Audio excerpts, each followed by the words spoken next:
তাদের অর্গানাইজেশন এবং তাদের হাতিয়ার ঠাতিয়ার অন্যান্য বাহিনীর থেকে একটু ডিফারেন্ট। এখানেও পুলিশের ক্ষেত্রেও কিন্তু বিভিন্ন বাহিনীর হাতিয়ারটা ডিফারেন্ট। যেমন এখন ধরেন যে নৌ পুলিশ, তার হলো জলযান হলো বেশি দরকার, আবার ইন্ডাস্ট্রিয়াল পুলিশের হলো অন্য ধরনের, একটা পুলিশের রিকোয়ারমেন্ট এক এক রকম, বাট এদের ক্ষেত্রে হলো রিকোয়ারমেন্ট অন্যরকম। স্যার সেক্ষেত্রে পুলিশের কাছে যদি মারণাস্ত্র না থাকে তারা কি? মারণাস্ত্র তো সবার কাছে, মারণাস্ত্র বলতে হলে ওইটা বুঝাইছি, বড় ধরনের অস্ত্র থাকবে না, তার কাছে তো রাইফেল থাকবেই। এখন তো মরণাস্ত্র বলতে দিয়ে আপনি তো ওই কি বলে একটা চাকুও তো মরণাস্ত্র, ওইটা দিয়ে তো মানুষ মেরে ফেলানো যায়। যানজট নিরসনের জন্য আমরা তো চেষ্টা করে যাচ্ছি, বাট হচ্ছে আমাদের আপনারা জানেন প্রত্যেকটা দেশে হলো যতগুলো রাস্তার পরিমাণ থাকতে হয় 25%, আমাদের তো 7% রাস্তা নেই।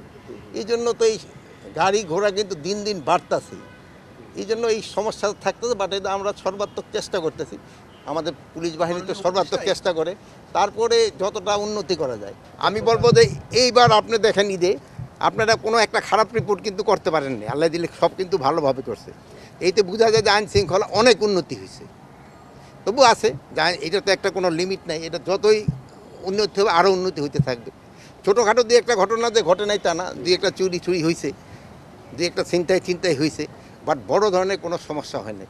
এখন আমরা দোয়া করি, আপনারা দোয়া করবেন যেন বড় ধরনের কোনো সমস্যা না হয়। ফার্স্ট সেকেন্ড বলতে কিছু নাই, যে জায়গায় যেই ধরনের ঘটনা ঘটে ওই জায়গায়, যেহেতু ওখানে তো আর উত্তরা থানা যারা আছে তারা তো আর পার্মানেন্ট না, তারাও তো চেঞ্জ হয়েছে। উত্তরা ধরেন যে ডিসিও তো চেঞ্জ করে দিলে না, এবার চলে গেল না, ওই যশোরে চলে গেল না, এই তো চেঞ্জ হইতেছে। মানে যেই জায়গায় যেই ধরনের ক্রাইম হয় এরা সব জায়গায় তারা কিন্তু ভালোভাবে কাজ করে যাচ্ছে, সবাই সব জায়গায় ভালোভাবে কাজ করে।